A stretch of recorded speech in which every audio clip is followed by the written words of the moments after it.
سلام، من دکتر نگین متینی هستم و امروز میخواستم در مورد مشکلات بازده شبکه‌های اجتماعی برای دندانپزشکان صحبت کنم.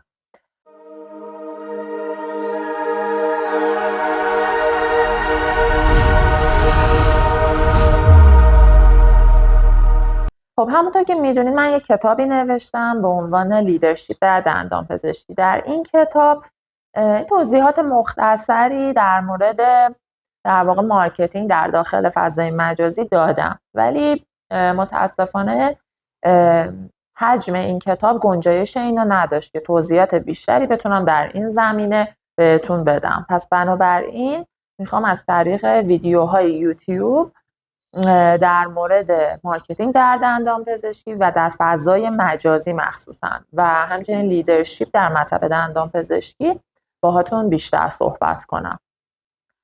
خب اول ببینیم که برگردیم به اون سوالی که قبلا پرسیده بودیم که چرا ما میایم پیج اینستا درست میکنیم، ادمین میذاریم، کارشناس تولید محتوا میاریم، از روش‌های مختلف مارکتینگ میایم برای مطب دندانپزشکیمون استفاده میکنیم، وبسایت درست میکنیم، رو سئومون کار میکنیم، سعی میکنیم برندسازی کنیم، ولی باز به نتیجه نمیرسیم و باز مطب ما بازده نداره.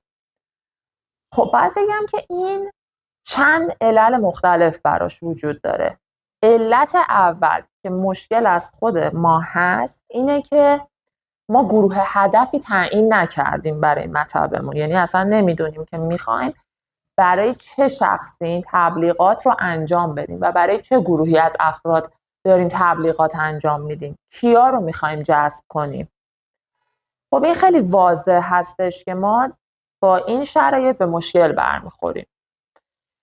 گروه هدف چیه؟ گروه هدف باید ببینیم آیا بیمارایی هستن که میخوان بیان مطب ما، یا جمعیت مردم هستن که ما کلا دوست داریم بین اون جمعیت معروف بشیم و در واقع اسم در کنیم، یا اینکه گروه هدف اصلا همکاران ما هستن، ما میخوایم در واقع یه جنبه آموزشی برای همکارانمون ایجاد بکنیم که داریم این تبلیغات و اینا رو میکنیم. خیلی وقتا ما نمیدونیم خودمون گروه هدفمون چیه، بنابراین بدون هیچ هدفی، بدون هیچ نتیجه مناسبی شروع میکنیم به تولید محتوا و ادمین ما هم نمیدونه که داره برای چه گروه هدفی کار میکنه، چون ما بهش واضح نگفتیم، چون خودمون هم نمیدونیم و سئو و تمام تبلیغات و کارهای دیگه‌مون هم همینطور پشت هم به اشتباه میره جلو و میبینیم که نتیجه نمیگیریم.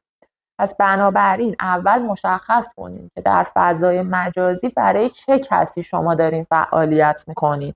آیا میخواین یک بیمار جذب کنین یا دو میخواین در واقع بین همکاراتون در واقع یه جنبه آموزشی داشته باشین، توضیحات آموزشی بدین، یا اینکه سه کلا نقش یک ولاگر رو دارین ایفا میکنین و در واقع فقط میخواین که به عنوان یک شخصی در فضای مجازی معروف بشین و از این طریق میخواین برند سازی کنین. پس حتما اول از همه گروه هدف خودتون رو مشخص بکنین.